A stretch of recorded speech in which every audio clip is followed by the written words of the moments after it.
I mean, that's what a massage is, isn't it? Hello, Sorry. and welcome to the Libri Labra book club. I am joined today with my husband, John Henry, also aka BookTube hubby. Oh, That was Jeff's, I think. We should probably I'll be right back. Keep going. turn off those sounds. And we're also joined by book club VIP member Tom Brennan.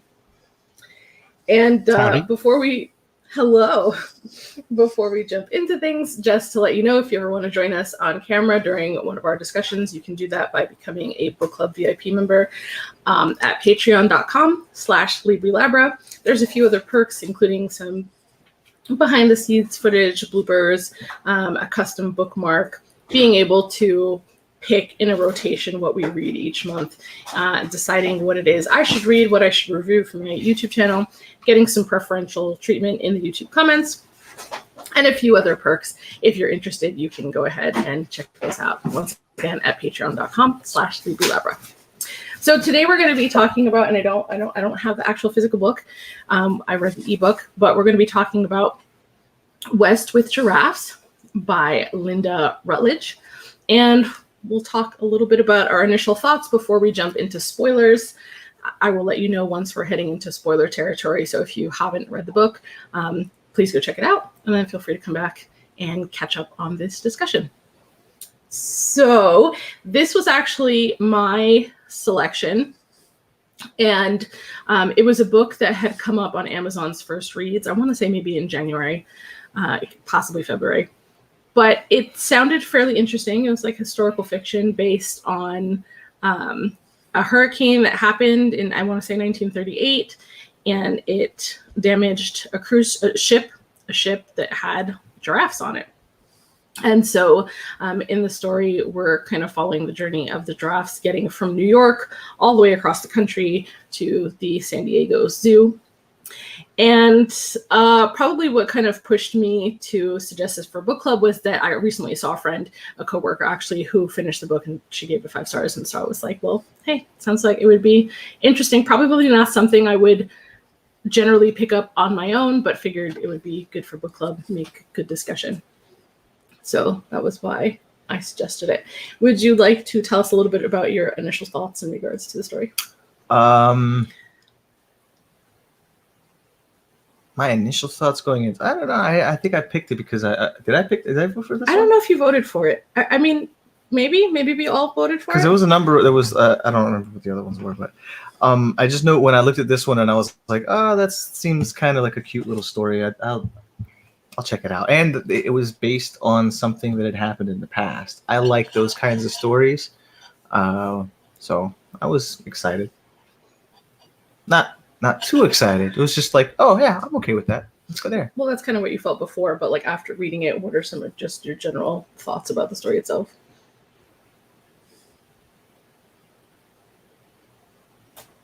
Did you enjoy reading it? Did you feel like it was a struggle to get through it? It was not a struggle. It was honestly exactly what I expected. Okay. So it's not like it threw anything at me that I wasn't, there's a couple things in there and I was like, oh, that's a cool turn to the story. But I think it seems more like a memoir than it does like about the journey itself, than it does like really telling the complete story. And I do like the idea because it's a framed story. Right. So you got the old man, nobody knows what he's doing, but he's trying to write down that story before he realizes it's the end of his days.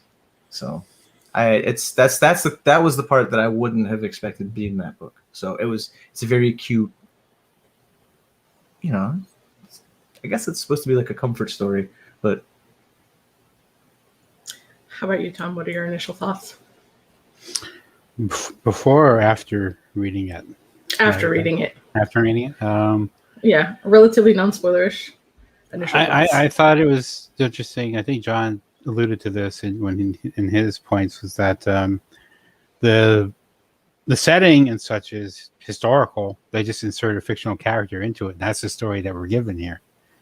So, while the author can do whatever she wants with this character, she's bound by, what happened historically for the most part. So, and, I recall that, oh yeah, it was the Robin Goodfellow that was the the ship that brought the giraffes over, and that was the one that, and that's actually part of the historical record and such. And to her credit, she does more than making this about the animals. Granted, yes, the animals have a lot to do with it, obviously, but there's more to it than that, which I appreciated. So. For me, I had not expected there to be a frame story. I had also not expected it to be so much about the character telling the story, which I didn't mind. I still, appreciated that, and that's what you were saying was kind of like memoirish, because he's writing down what happened. So to me, it seemed like the traveling with the giraffes was the plot, but really it felt more like a character-based story in regards to the person telling the story and kind of his coming of age story and his experiences and how he developed his values and all that other stuff. So I think the ending caught me a little bit off guard. I was starting to get choked up by the time I was reading. I didn't want to be there when you experienced it, because I wanted to know what you felt about it before. I didn't want to talk about it before the discussion, so I avoided her listening to the end of the book. But gotcha.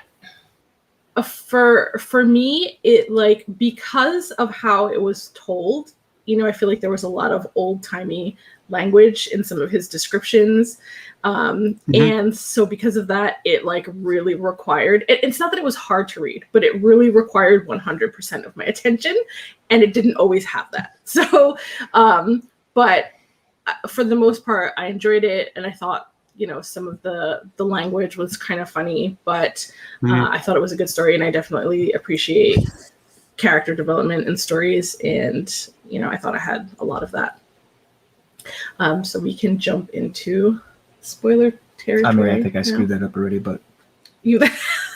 All right. I made a bad end in that too, but here we are. Yeah, it's spoilerish is in the title, so ish. Yeah. I don't know if you both got the chance to read the author's note. I know you probably didn't because you were listening to the audiobook. Correct. What was in it? Was the author's note in audio form? It was not. Then no. Yeah. So she was just basically talking about why the giraffe story was so meaningful while it was happening, and how it captured the country's hearts, because it was happening during the Depression and the wars that were going on and stuff like that. And so it was everybody needed something else to think about and to focus on that wasn't so devastating. And she said when she found the story, she was very intrigued with it and felt like we were once again experiencing a lot of heaviness, and felt like she wanted to revisit that to kind of bring back how meaningful it was. But also, in her author bio, she's described as an animal lover, and I think she just writes about some kind of journalism or something, but I think she writes about animals, so she has experiences with animals. So I thought that was pretty cool, but I totally get that, and that's probably being an animal lover is probably why I got so choked up at the end. I think too, just everything they were saying about.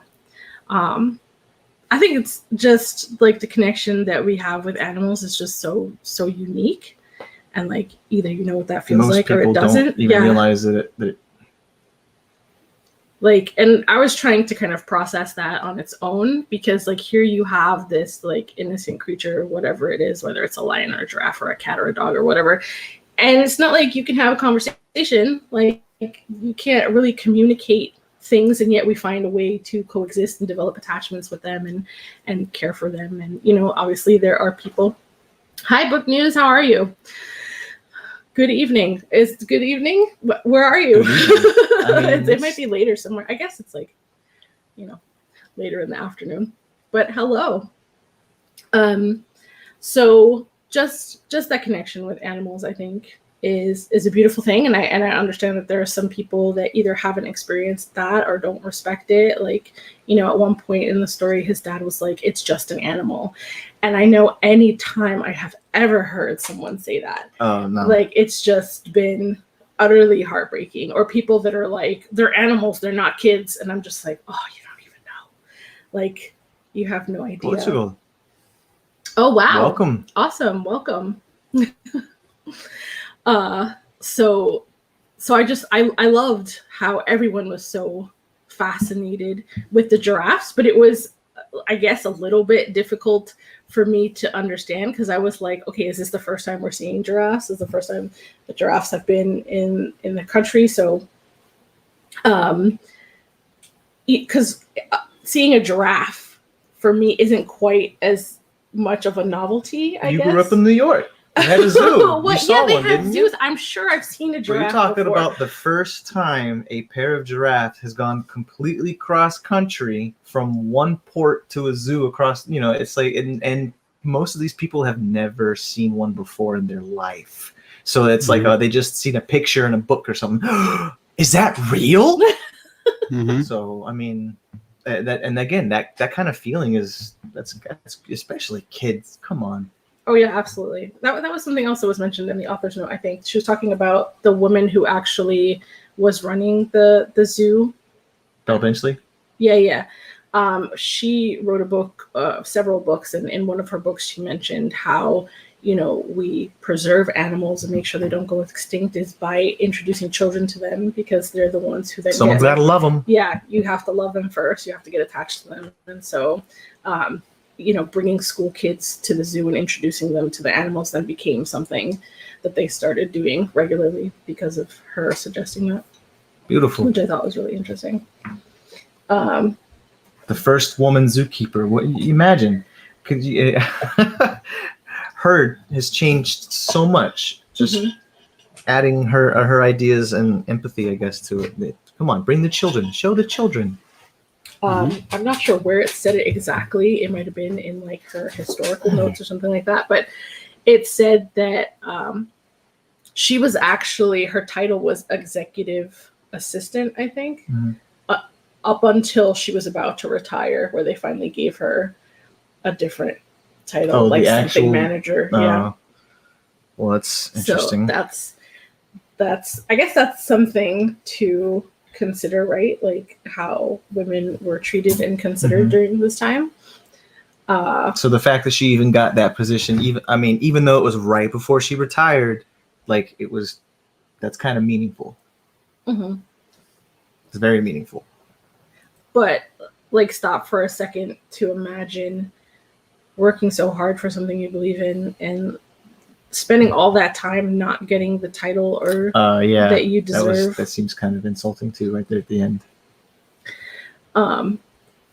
But what did you think about I don't remember the name of the law or whatever, when they were talking about Red going beyond state lines without her husband? Yeah. I mean, come on. Like, incidentally, it was brought up multiple times. Yeah, the book is set up in 1938, just so people are aware that, just how astonishing Benchley's rise to that position was, given that we have laws that say, hey, you can't be a woman traveling a highway without a man, essentially. Yeah, or driving. Yeah. Because ladies don't do that. God. Can you imagine how upsetting? I mean, I know you'd be very upset if someone had said if someone had said I couldn't do something. No, just the idea is, are you sure you won't be out there on the road alone? Yeah, you're driving. It's dangerous out there. Are you sure? Yeah, because no lady would ever do that.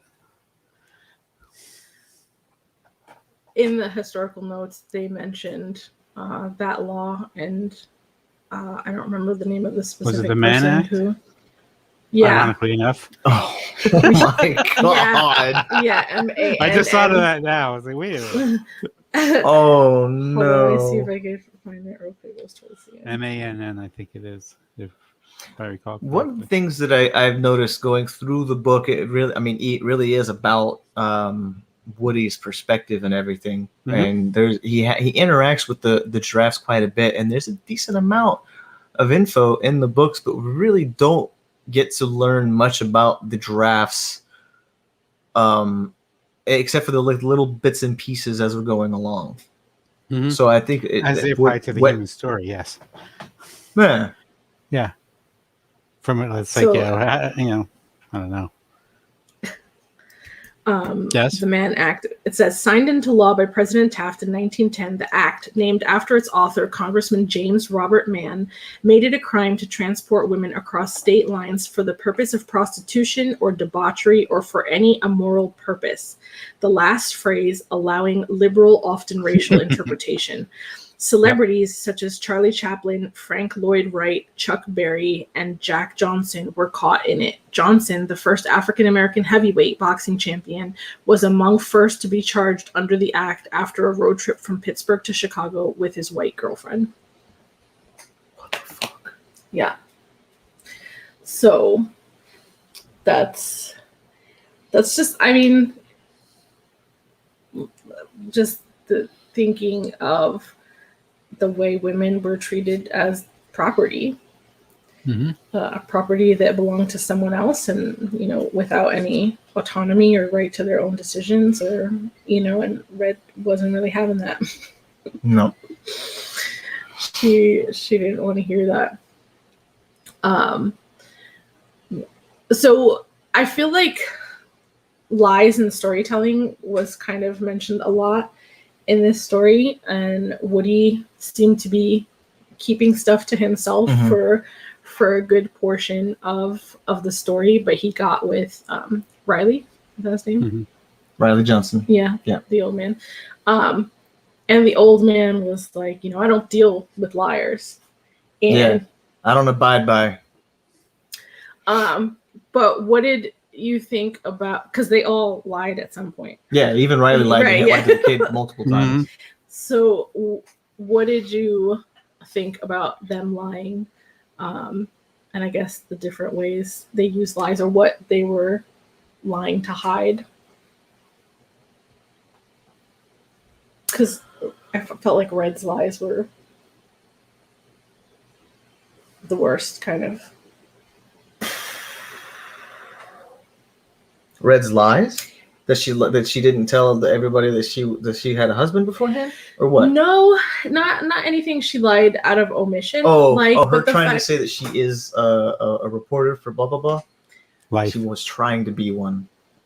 I know she was trying to be one, and maybe she really believed. Maybe that wasn't a lie in her head, right? But she told Woody that she had a heart condition, and then later took it back and said that she had lied about it.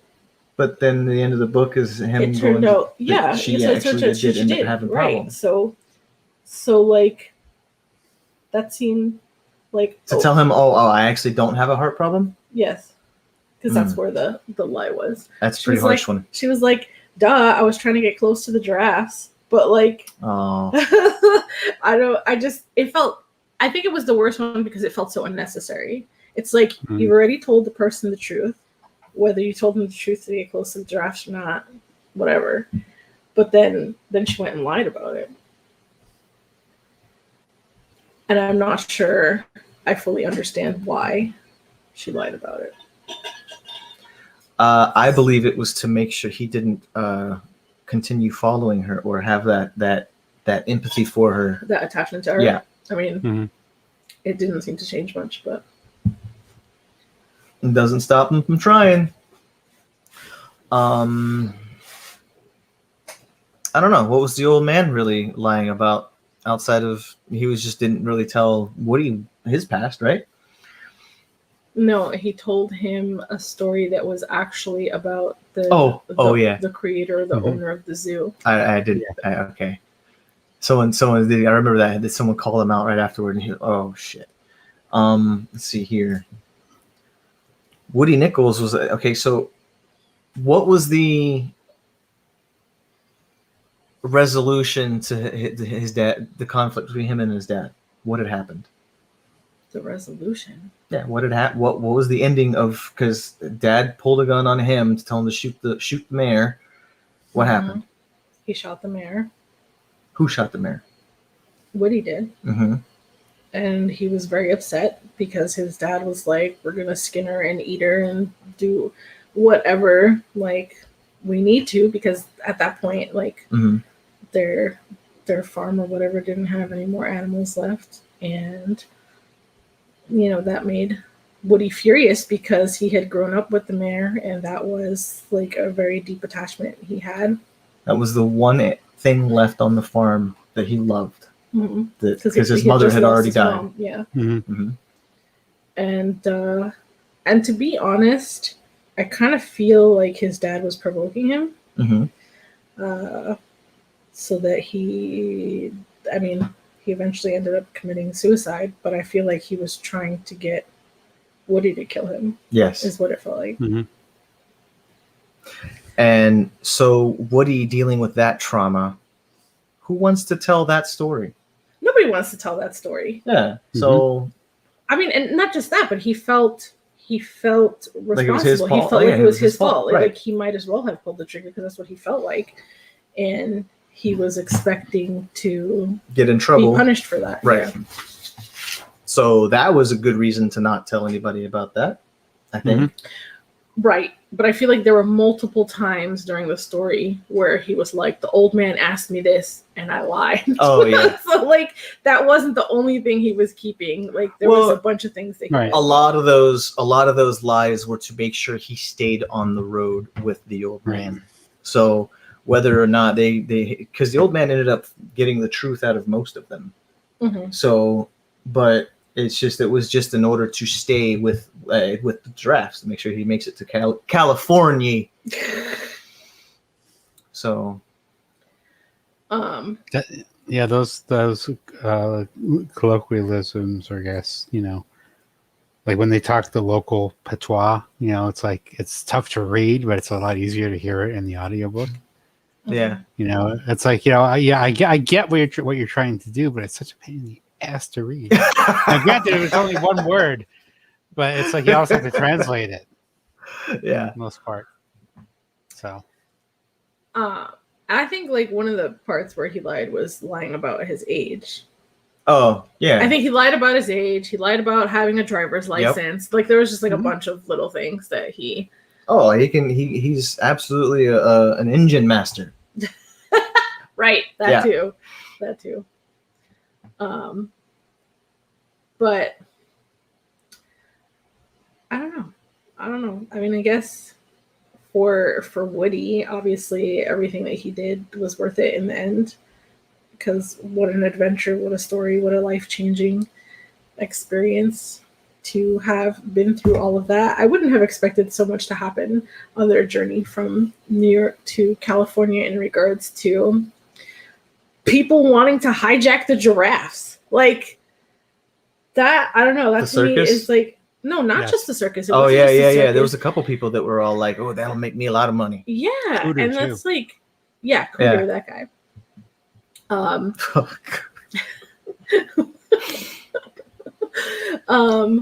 So I don't know. That to me is bananas. Just that, like, if I saw an animal that I'd never seen before, that would be like the last thing on my mind is to try to steal it from someone. I'm clearly, but like, I just thought that was nuts that it didn't only just happen once. It wasn't just one time that somebody was like, let me take these off your hands, but it was multiple times that people had tried to take the giraffes. And I don't know why the onions was cute to me, with the giraffes like the onions. But were they purring? Giraffe purring sound like, because it never said purring, it said humming. Right. Yeah. But I would assume it would be like a purr. Yeah. So I don't know if I want to hear that specific caterwaul though. What? They're saying that when they're in danger, when they're freaking out, they have a caterwaul. They do. That's kind of. I'm definitely gonna have to look all that sounds. And see, and that's the difference. Sounds bad. 1938 and today. Today we can just look it up on the internet. What does that sound like? Yeah. What is a caterwaul? Like, what is it? That? What is that sound? So, and it's like, what is that animal? I can go look at, type in giraffe, Google. And there's a video and everything. Yeah, right. Oh, we also found out there's 12 different types of giraffe. See, or something like that. Was it 9 or 12? No, 9. There's 9. Okay, 9. Types of giraffes. Like the pattern is completely different for each one. Some is just like a subtle Oh, color change. so like yeah. they're, you know, like with the kilts in Scotland, it's like, oh, you're one of them, you're one of, you know. The tribes. Yeah, the clans, if you will. What are you trying to do? No, these are like, I looked up, I tried to look up discussion questions for this book in particular, but they didn't have any. Instead, they provided discussion topics, which I thought was pretty cool. Well, one thing I noticed, I think on his third appearance, which granted is being late to the party on it, but the evil ringmaster for the circus. Mm-hmm. It took me like the third appearance to say, hey, the initials of his names are the same as P.T. Barnum's. I noticed that too. And it's like, what's he trying to say? You know. Interesting. That's interesting. Because that would have been, you know, obviously the circus is their thing, and they do mention the Barnum Circus in the terms of the old man's backstory. Yeah, right. That he was a part of it, so it was around, obviously, but there was a book, and I don't know if I'm remembering the title of it properly. I'm likely not, because the title doesn't make sense to me with the rest of the story. But it might be The Fifth Hand. But there was a story that I had read about someone who got their hand bitten off by like a lion. And for some reason, I just kept thinking about that story during this one, thinking that there was somehow going to be like a weird connection because he was so curious as to what happened to the old man's hand. Oh. And so I was like expecting that to be the case. It did, that it got like bitten off by a lion or something. But I guess we never really. Did we? Well, we got. The truth was that he was born that way. And he never really told everybody the truth. The truth, yeah. That he always had a different story for it. Mm-hmm. I'd probably do the same thing. I would like. I feel like so many people would. When you get the same question over and over and over again, you get tired of telling the truth. So, tell a different story every time.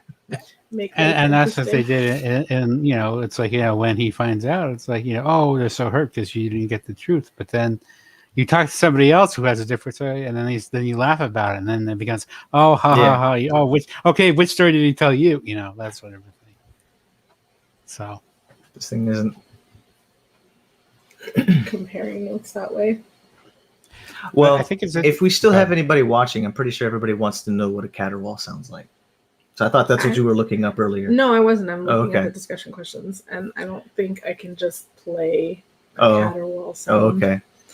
Go ahead, Tom. I was just going to say, it's interesting that she peoples the quote unquote let's say the protagonists of the story are all people who go against the societal norms of their time, in the sense that, you know, Woody grows up on a farm, and his dad is the example of women. Well, women too, I guess, probably to him. But animals are to be of service, and this is what we use them for. You know, as opposed to Woody having that knack with animals. Yeah, and he's the one who's actually talking to them and such. Then we have, you know, and it's assumed that the old man is the same way, because he has a more honed talent, let's say, to talk to the giraffes. Red is obviously not like a woman of a time would be meant to be, because she wouldn't be on the road as she was, you know. So again, she's against that social mores, and also the black family that helps them in Tennessee, also against you know blacks owning their own land, you know, them running a business and everything else. It's like this, you know, what does that mean in the context of the story? Does it mean to be good you have to be against where the rest of society is going because they're not going the right way? I don't know. That may actually have a lot to do with the giraffes then too.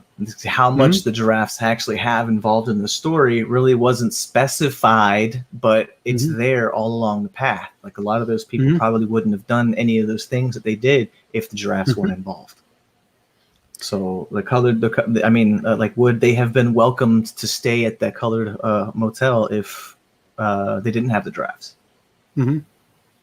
I would think yes, to be absolutely honest. with you. Well, maybe. Yeah, it probably be more likely, but it's just I don't know. I just feel like that it's everything going along the path was really was centered around the giraffes, even though the story was telling you everything that's going on around them. And then plus the overall. Oh, sorry, Desiree, go ahead. No, I don't want to deviate because my thought deviates a little bit. Go ahead. Oh, no, I was just gonna say, well, mine probably does too, in the sense that, you know, for all the talk, oh yeah, yay, giraffes and all, it's like, well, I'm sure given their druthers, the giraffes would probably rather be where they were in Africa, not shipped over to a zoo. Right. And again, it's like, oh, we love animals, but yeah, we're going to put them in the zoo now. And it was interesting when Woody was describing the zoo, how they upgraded their enclosures to be like more like their natural habitat. And he said, it goes again. It's again man imposing his will on animals. It may be benevolent, but it's still imposing their will. Right.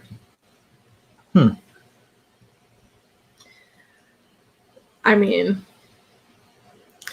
like if the purpose, of zoos was to get children close to animals, to care about them so that we can, like, I don't know. Like, at a very, very low scale, comparing wild animals to like the feral cats in the neighborhood, right? Like, some people would say, like, that's not my cat. I don't know whose cat this is. I'm not going to take care of him. I'm not going to do anything for it. But, like, we still do. We put food out for it. We try to care for them. We got some of them fixed. Like, so do you think it's just people that have more empathy that are willing to, like, help animals out in times of need? That makes sense to me.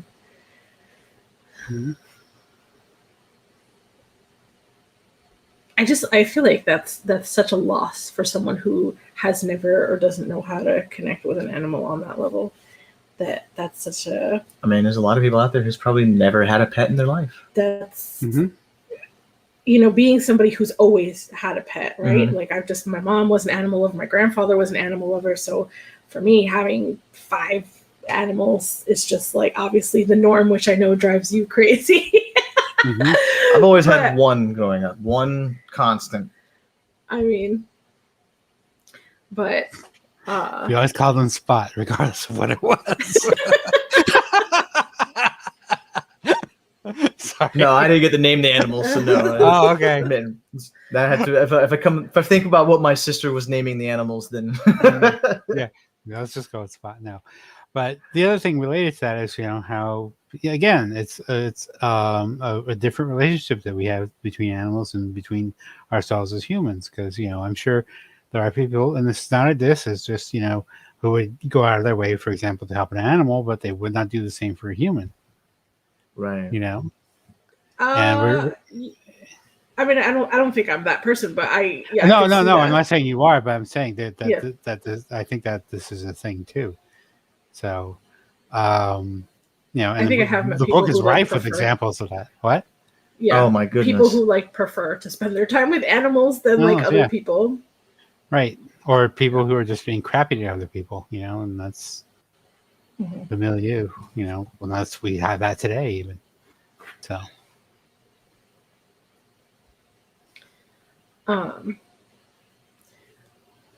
There was something that I was going to say about zoos, and I think I lost it. About who? Zoos.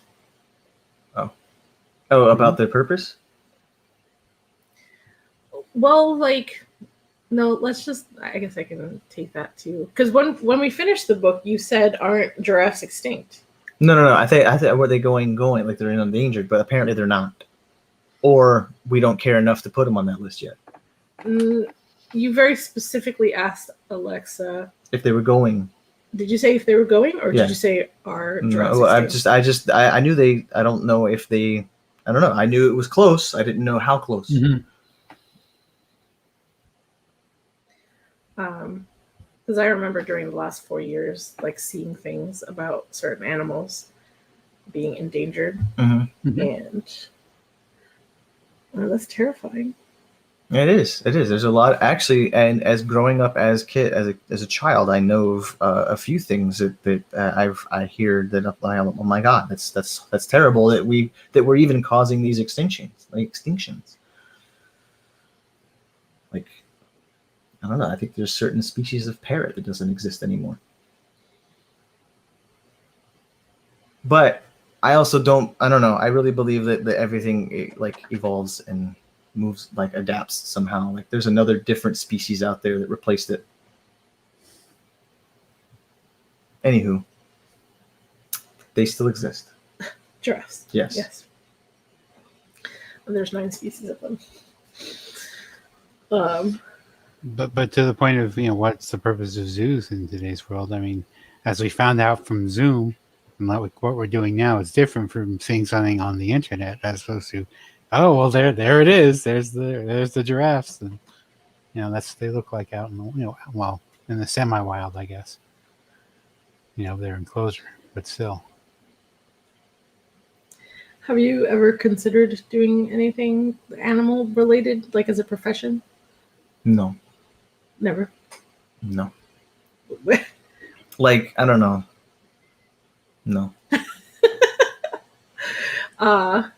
You asked me that because I have like ways with animals. Ways. So you're like the animal whisperer. I don't know. No, because I just think it's an interesting question because I know how much we both love animals, and I feel like I would also say no. And maybe when I was younger, I may have been like, oh, I'll be like a veterinarian or something like that. But I'm way, way too sensitive to an animal being in pain or being like uncomfortable. I can't do it. So like to be a vet, correct? No, right. I don't think I could do it. As a matter of fact, like whenever our pets have to go to the vet, John has to be the one to do it because I cannot stand to see my animals uncomfortable or anything like that. So it's very challenging. So the people that can do that, I value that. I have a friend who is a veterinarian. That's what she says. A lot of people go into, oh, I'm going to help animals, and then they find out, well, yeah, the animals are in pain, and it's not a nice thing. It's not pretty. Yeah. So, but, and then like, I think at one point I considered, I don't know what animal wildlife thing it was, but I was like, oh, maybe I could volunteer. But the way they always start you off is just like scoop and poop. And that doesn't sound like fun either. I'm like, no, I just want to see the baby squirrels. I just want to feed the baby squirrels. That's not how that works. You got to work up to that. Someone has been there for 4 years is doing that already. Yeah. Yeah. So. Well, you're just on the other end of that supply chain. That's all. like I think we visited somewhere and AJ saw some Arctic foxes and he was like, I want to volunteer here. And I was like, let's go ask. And that's when they were like, well, we start you off on, cleaning the cages first. Clean the cages, yeah. And I was like, you sure you want to do that? I don't know how long they're going to have you doing that. And he was like, no. He's very squeamish. So. No, I just want to go play with the fox. That's it. I don't want to clean nothing. That's not how that works. That reminds me of when we read Mort with Death, how he sends Mort to the stables. And he said, so why do you think I'm sending you out there? He's like, because there's a lot of shit that has to be picked up. It's like, yep. And I think, like, that you also have to respect the animal with some. Listen, like, people that have lions and tigers in their house, I don't know. I'm not down with that. That's just fear talking. It's my fear talking? Is that what you're saying? Yeah, if they love you, they're not going to eat you unless you're dead. I don't think you can ever take that wild animal. Yeah, I'll just put this dynamite here right next to the carnivore away from it. Is that what you're worried about? Yeah, like, what could possibly go wrong? I'm hungry. There's no food. Yeah. So, oh wait, here it is. You don't think they'll learn that if they kill or if they eat the thing that's feeding them, that they don't get food anymore? Listen, I'm not saying that wild animals can't get attached to someone because I believe that they can, but I don't think you can ever 100% trust that relationship. I would never 100% trust that relationship. It'll always be a bear. It'll always be a lion. It'll always want to do, like, it'll always have those instincts. And even if it hurts you accidentally, like, I'm not trying to have big don't know from small. I'm not trying to have a wild animal like that in my house, as beautiful as they are, regardless, because some people just want to own the thing. Yeah. Just to say they have the thing. But I just remember a long time ago, and I believe it was somebody in Puerto Rico who had a pet lion, and they were on the news. And on the news, the lion had just shredded her recliner, and there was a clip of her bopping the lion on the nose with like newspaper to scold it, and I just lost it. I was like, oh my god, this lady has a death wish. Like I couldn't, what I was seeing was just too much. Like that she was trying to like house train this lion like a dog. Not that you should be bopping dogs with newspaper anyway, but like it was just it was a lot. And that kind of fearlessness, maybe I have too much anxiety for that, but that's just a level of fearlessness that I will never experience. To feel like you have that kind of control over a lion in your house. I mean, if you grew up as a cub and it was afraid of you at that point, it might still be afraid. Well, I don't know, man.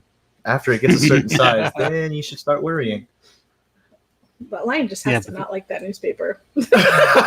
Yeah. Yeah, you may have a certain like, quota, but when you get over that one, swat at you with his giant paw. Yeah. So one swipe and you're done.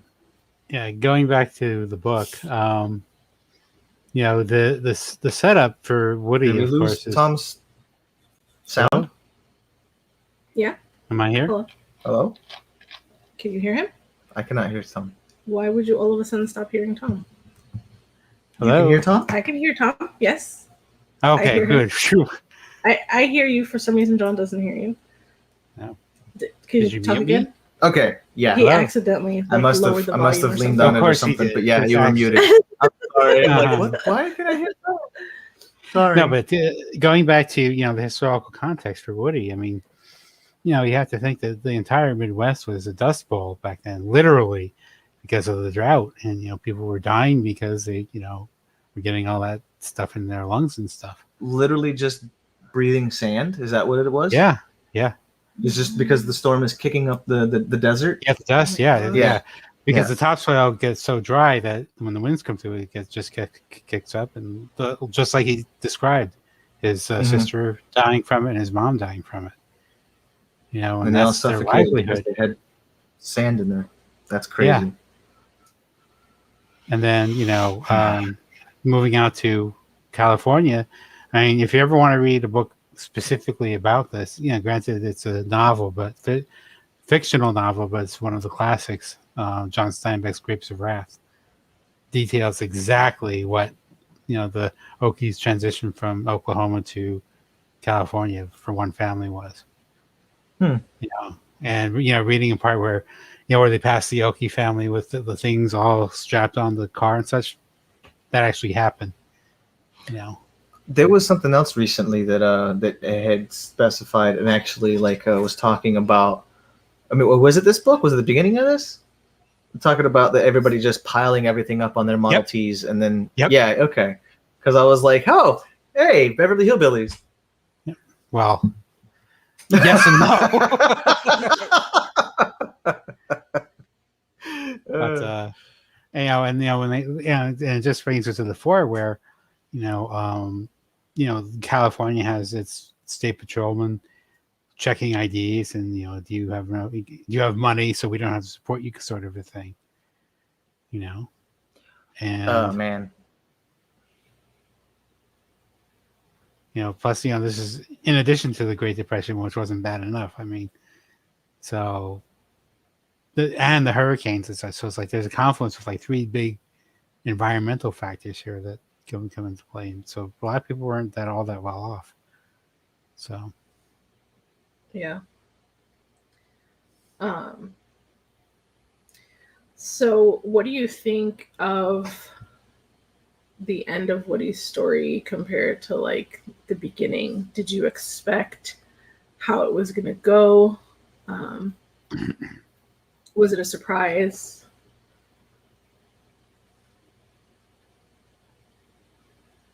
Was what a surprise? How it turned out. Because a lot of times, and not always, obviously, but a lot of times when you deal with that traumatic of a childhood, kind of just end up reliving that trauma in various ways throughout your life. It doesn't always change or become different.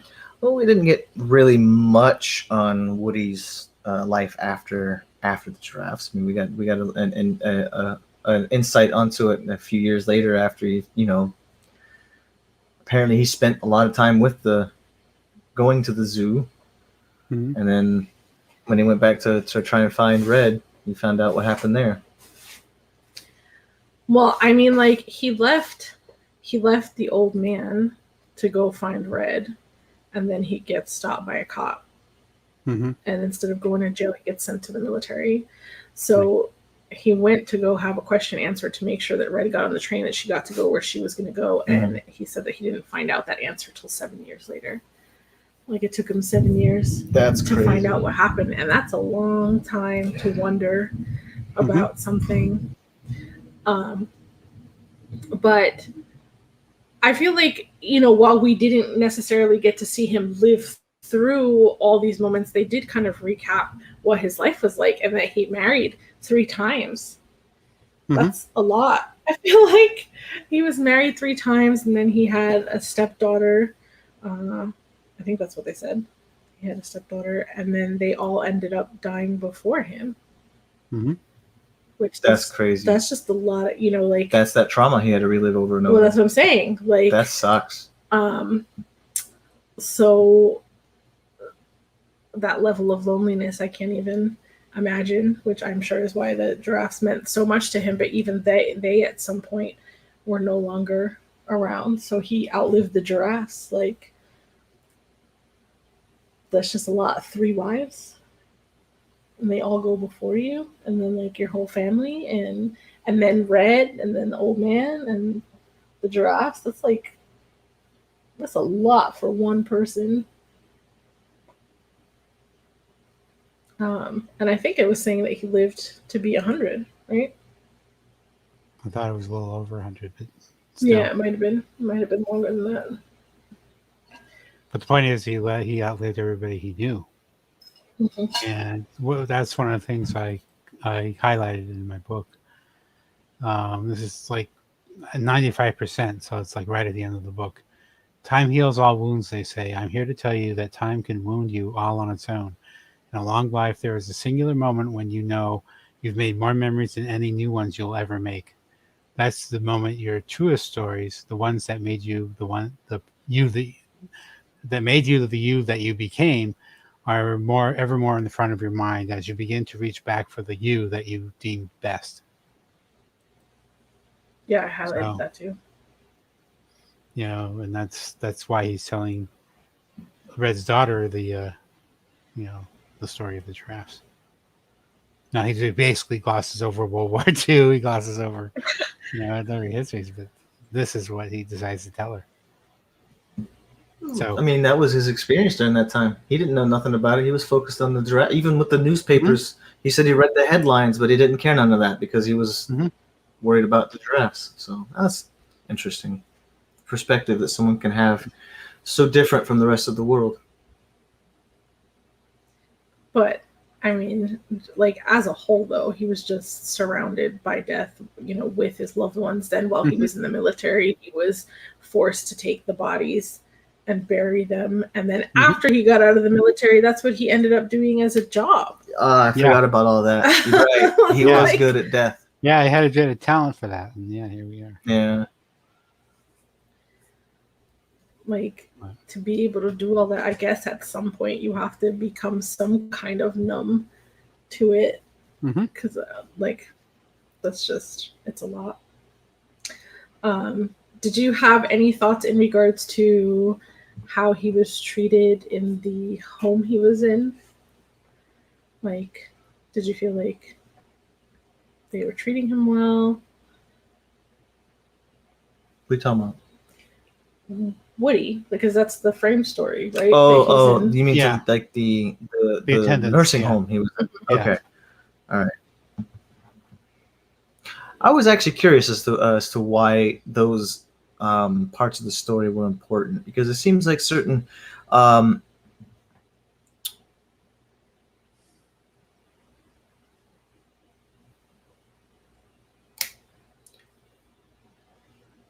one of the attendants kind of sounded like Red.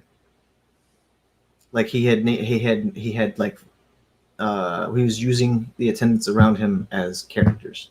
Mm. That was one of the things. I was like, why was it so important that we were brought out of the story every once in a while to find out what this guy's up to outside of telling us that he's in a nursing home and he has a, it seems like he's having a heart condition. I didn't even pick up on the heart condition thing. I was more. It more seemed like they were trying to paint the picture of his mind starting to go. Okay. And he saw a girl in the window. Right, but not just that. Like there was other little things because I think you're right. I think at some point he was like referring to the attendant as Red or something like that. And so it just seemed like a way to kind of show us that the clock is ticking. Yeah. Okay. That makes sense. Mm-hmm. Is what that kind of felt like. Or I mean, it could be to kind of have you questioning where the story's going? Truth of the entire story. Not the entire story, because we know that it's based on a truth, but like, what some what old kind man's of ramblings fabrications are in there? What kind of additional, I don't know, bells and whistles he put on it that may not have happened exactly as he was suggesting. But what I didn't understand was why it took so long for Red's daughter to get the manuscript or to get the package, because by the time she got it, she was like 80 something. Well, he didn't die until he was in his, So let's see, if Red was a little older than he was, so she was what, 23, 26, and he was what, 16, 17? He was 18. He was not 18. He had just turned 18. Yeah. Okay, so all right. And then they shipped him to the military. 7 years later is when he showed up at her door and saw her daughter, who was 6. Okay, so he had turned 18 directly after everything had happened. Okay, so he was 17. So we're looking at 6 to 7 years difference between them. And if he wrote it right before he died, that means that her daughter would only be in her 20s, or like had been in her 20s when he, like, early on in life. 20-year difference. 20 something year, 23, 24. So her daughter would be 80 something. Yeah, the math works out. Well, and good thing she was alive to read it, to receive it. Yeah, he might have outlived that one. Yeah. So how interesting would it have been for that character, though? So, like, in your 80s, you get a manuscript of something that happened to your mom that you may never have heard of before, or mom probably told her stories, but you're hearing it from someone else's perspective now. Right. Now you're getting, So I really thought, because he said something about at some point he was looking through a Life magazine, and I was like, oh, is he going to find something from Red, or is he going to find something from Red's daughter? Yeah. Like, I was really hoping that would be the case, but it wasn't. Well, he kept looking. He was hoping he'd come across it. But the thing of it was, I think Red was right in the sense that she's the only one with those photographs, and if life wanted to have anything on the day-to-day operations, this would be it. So if she had gotten the photographs, I think she would have been in life. Unfortunately, they got everything was washed out. Choice. Yeah, she decided to save the people in the giraffes instead of film. So.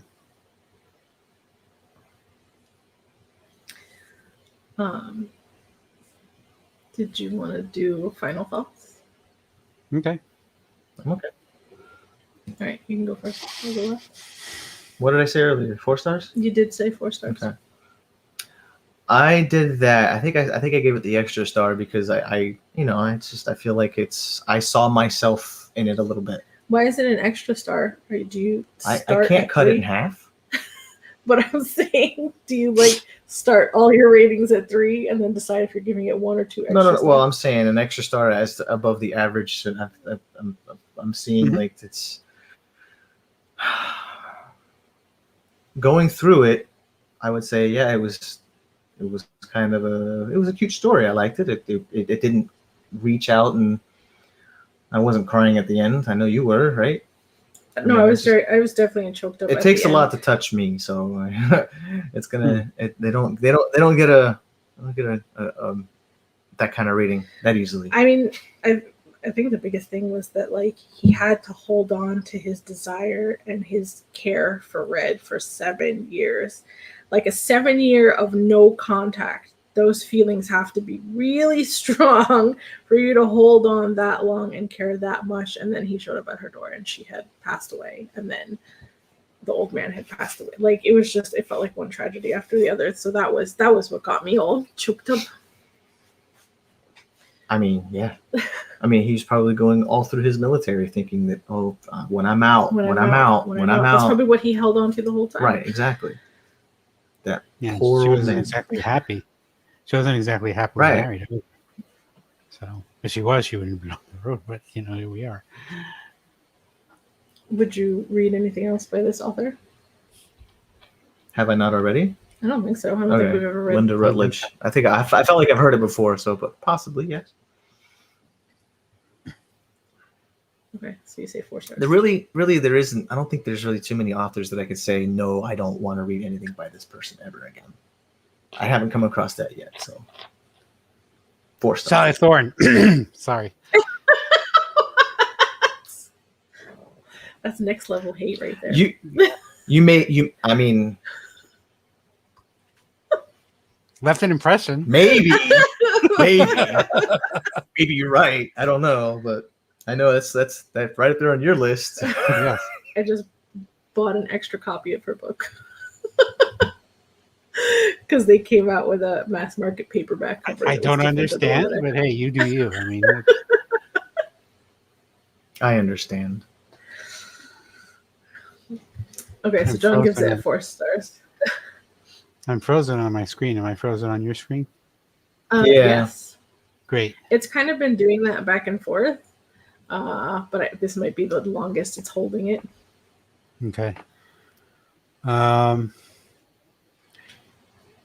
would give it a 3.5, rounded down to a 3. It was an enjoyable story. I liked it, and that's what the basis of it. Because I know people say, "Oh, that's not a good review." Yeah, you liked the book. 3 stars. I was entertained. There wasn't like any "this is bullshit" moments. It's like and I thought I liked what the author had to say. So yeah, 3 stars. I think I give it 4 stars. It wasn't a 5-star for me. It wasn't like, oh my god, I'm going to tell everybody about this now.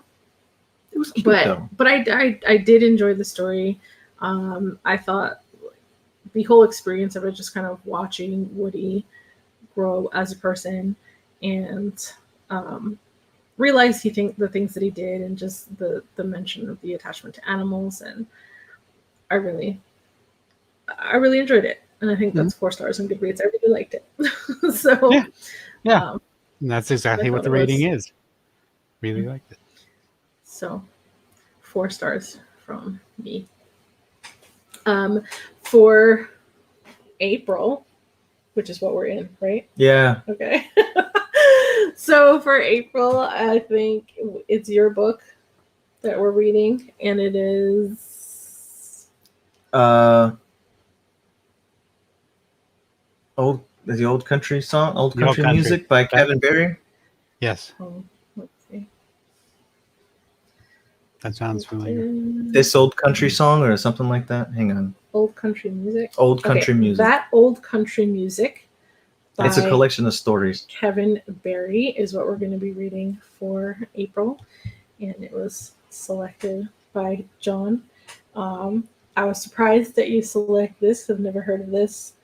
How'd you go seek out?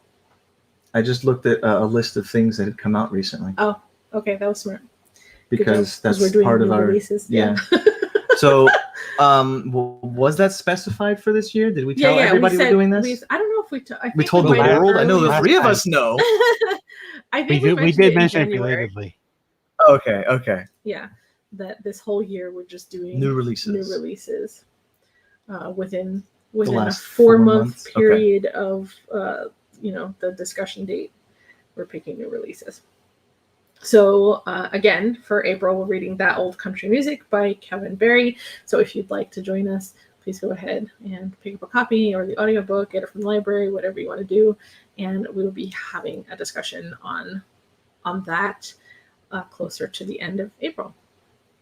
So, all right. Well, thank you for joining us if you stuck around. If you are catching this later, thank you for joining us. Feel free to join our Goodreads, where everyone in the Goodreads helps vote on the selections. And don't forget to check out patreon.com/Libri Labra to see what kind of perks are available. And hope you all have a good weekend. Right, thanks for joining us, Tom. Thank you. Even though you're still stuck. I'm still frozen. Yeah. It's a good picture to leave it on, though. Yeah, Yeah. you're smiling. It's good. All right, everyone. Thank you. Have a Bye, good guys. weekend. Bye. Bye.